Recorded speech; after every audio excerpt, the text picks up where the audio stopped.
Coach, if you want to start us off, then we'll take questions.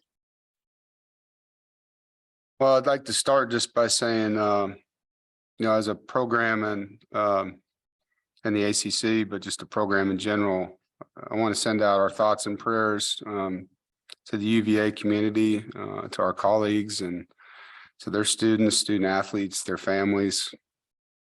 It's terrible news and a tragedy. Football and coaching is a brotherhood, and we definitely are here alongside them and support them and suffer with them. And it doesn't feel like we should be talking about football with what's going on up there. It's tough. So really, really challenging situation for their school and hateful people. Just a lot of evil out there, and I hope everybody can pray for them and help them through this. So with that, I guess I'll talk about our game. We just had a tough loss, to say the least, really hard one to swallow. In general, it's kind of two separate halves when you look at how it went down. But we started fast, scoring 14 points in the first quarter, which was what we wanted to do, to try to get out on a team that had a young quarterback. After those two drives, we had a hard time scoring. There's a variety of reasons for that. Usually drives end because of lack of execution, penalties, creating tough down and distances to call plays, or because some players on their side of the ball made some good plays. And I think we had all of those things happen. The best thing Boston College was defensively was a third down defense. They were very good, and we presented that to them a lot. And that's hard with a freshman quarterback to be in third and extra long. I thought our defense did a good job of keeping us in the game and battling, held them to -4 yards rushing. We turned the ball over 3 times in the second half before the final play. And on all 3 of those turnovers, we responded by not allowing points on defense. And that's tremendous response by those guys. I thought they pressured the quarterback. And in a game like that, it came down to the final drive, and 4th and 7, they get in the red zone, and the play that they ran, we practiced all week. Drake Thomas made the play in practice all week. He knew the play that was coming, and I thought he made a terrific play. Timing, broke on the football, had both hands extended. I thought he beat the receiver to the spot, and he did everything that we could ask him to do. I'm really proud of him for making that play. And, at the end of that play, we should have been out there on offense, kneeling the ball down for a win, but that's not how it ended. And so it is what it is, which makes it hard to swallow, and like I told my team after the game, I hurt for our senior class that they didn't get the satisfaction of that. When you're playing with a freshman quarterback and you're missing several players with injuries, and it comes down to one play in a game, and you have a great player like Drake and he makes the play, man, that's how you should win. And you can call it an ugly win. I'll take it all day long, man. But we didn't get it. So it's back to the drawing board and get ready for another one. And I love our players. I love how they compete. Can we do things better? Can we coach better? Can we play better? Can we make fewer mistakes? Of course we can. And that'll be our emphasis as we move forward.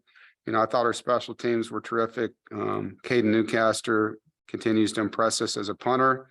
Keon Lassane and Daryl Jones as gunners on those units. Keon forced a fumble and created a huge play. Our defense also had 2 takeaways, 2 great interceptions. Chris Dunn set a record in the ACC with being perfect again in a game, and give Boston College credit. Zay Flowers is a special football player. I mean, he's electric, and, obviously we knew where he was, and he still made plays. And they battled back. And so you have to give them credit for that. On to our next game with Louisville. They've won 4 of their last 5. We get to come down there and play on senior day against them. And it's really 2 very similar defenses, very aggressive defenses head to head. They've forced a lot of turnovers. As you know, they forced 8 against Wake. they bring a lot of pressure. They're coached well, they're aggressive, and they have good players. On offense, Scott's always been a balanced offensive coach, has good run game, a lot of outside zone, play actions, nakeds. We'll have a couple trick plays, has very good personnel in the backfield. His tailbacks are hard runners, his receivers, has a variety of guys at the receiver position, big, small, fast. Their tight ends are good players and experienced players, and their line's athletic. So look forward to another, talented team and a chance to compete, and a road game at that. And look forward to that opportunity with our players, and 2 games here in 11 or 12 days, whatever that is. So got a lot on our plate, and in light of what's going on regionally in our conference, it's hard to focus on it, to be honest. So there's a lot going on right now, but that's the world we're in. Questions? David? Dave, you mentioned that it is tough to focus on football today. How do you address this topic and this tragedy with your team? And is this something you bring up today and explore with each other? Well, I won't have them today. Today's our day off. Them in the morning, and we will discuss it. And like everything that happens, I think being transparent, talking from my heart, letting them talk from theirs, and being it together. Chip? Yeah, Dave, I think we all feel the same way you do about the Virginia situation. It was quite a tragedy. Let me ask you one thing about a coaching situation. A lot goes into a coaching job, but it seems like picking a team up after a really tough loss might be one of the toughest things you have to do. How did you go about handling that and getting them focused on the next task? Well, similar. I just spoke from the heart. I told them I was in a lot of pain too. I felt for them. I felt like we were robbed in the moment, because we made the play, and what I thought was a great play, and still do. And human errors are going to occur. None of us are perfect, and told them that they had to accept it and flush it and move on. And the only way we could become whole again as a team is to fill the cup back up with emotion and go compete again and win. And we still have opportunities in front of us that allow us to have, albeit not the season we thought at the beginning with what we've dealt with, we could have a great season here still, and the guys all understand that. And so I think just being honest with them, not trying to sugarcoat anything, and letting them talk as well, letting them, say how they feel, and did that with the leadership council. And then I know in their position rooms, those guys always talk about things that way. Todd? Yeah, Dave, is this maybe a good time to go on the road? Gives the guys a chance to kind of circle the wagons and us against them and a world mentality. Is it a good time to maybe hit the road? Yeah, it might be. I think it's a good time just to get back to playing, whether we're home or away. But yeah, it might be. I think these guys just like playing together. And that's, one of the messages. Like, let's enjoy these next 3 games, these next 2 and 12 days. Let's enjoy the ride. Like, it's things happen. It's bigger than wins and losses when you talk about the brotherhood you have with each other, and the time you get to spend with each other, the stories you have with each other. And so, I don't want to lose sight of that because of how something ended. And you have to remind them of that. David? Dave, you mentioned on Saturday that you felt like you guys didn't coach well enough to win. Have you had a little more time to diagnose the specifics of that statement? Well, I think I'm always going to take the blame. I mean, I'm ultimately the head of everything that happens here. And so anytime you watch the game in your room, and I stay up all night, after a loss, you're like, what could I have done? What things, of course, there's calls, but you don't get that. You don't get it in life either, you just don't. But you can learn from it. And I think that's the biggest thing. Hey, could we have blitzed or not blitzed? Should we have ran this play instead of that play? Of course, there's always those, but we don't get the luxury of hitting rewind and having a do-over. At the end of the day, everything we did led us to one play to win it, and we made the play. Right? We did. You guys all saw it.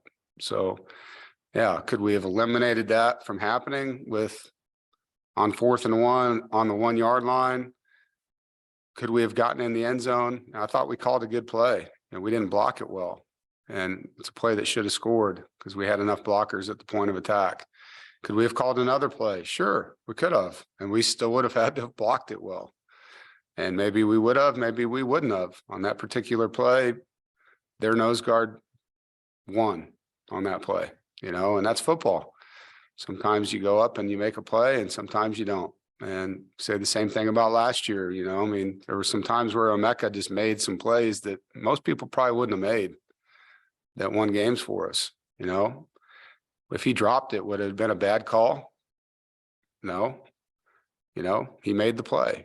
And at the end of it, you have to coach the guys to do the best they can. And as coaches, you do the best you can. And second guessing yourself doesn't make the play different. You just learn from it. What else could I have done? And we do that every week, every play, whether you guys believe that or not. Like we really, really sit in here and think about everything that we do. And we're not perfect, but these kids play really hard for us and we're doing everything we can to help them. James, Dave, I know you've talked a lot about first couple of games with MJ, him taking care of the football. When you were looking back at the mistakes or the turnovers from this past game, were they self-inflicted by him? Was it from the defense? What'd you see on those three? Yeah, I think, maybe when you get a true freshman in the game that hadn't played as much, maybe those could have happened earlier. Maybe the fact that he didn't have a mistake like that until this game made the expectations too high. I don't know. Right. I think he tried to make a play on one of them. We're running a read play and he saw the end. He thought he'd outrun him, even though, in retrospect, I'm sure he'd say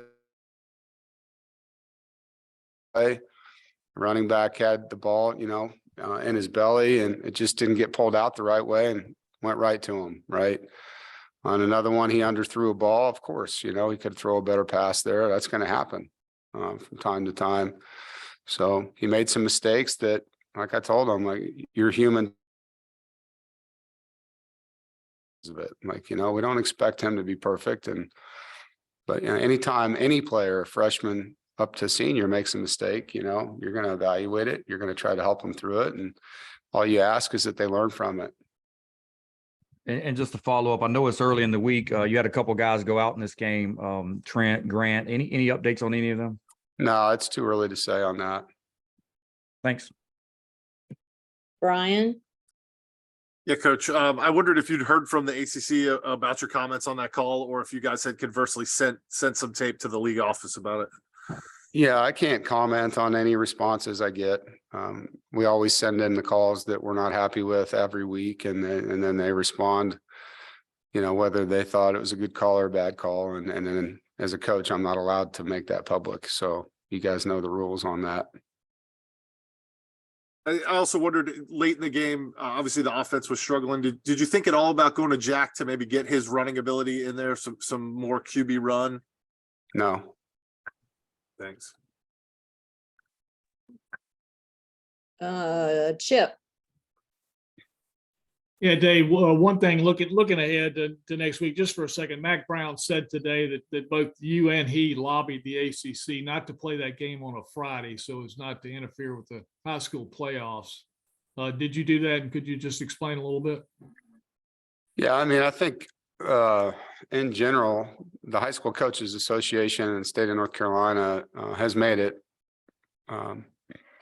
very apparent that they don't like any of our colleges playing on Friday nights, that's, a high school football night. And we agree with that, but that's above our decision-making. Obviously, that's part of the television contract that we're in. And it'd be great if it wasn't a Friday game for those reasons, but it's one of those things that I don't control, Mac doesn't control, and obviously neither of us like it, but it doesn't matter.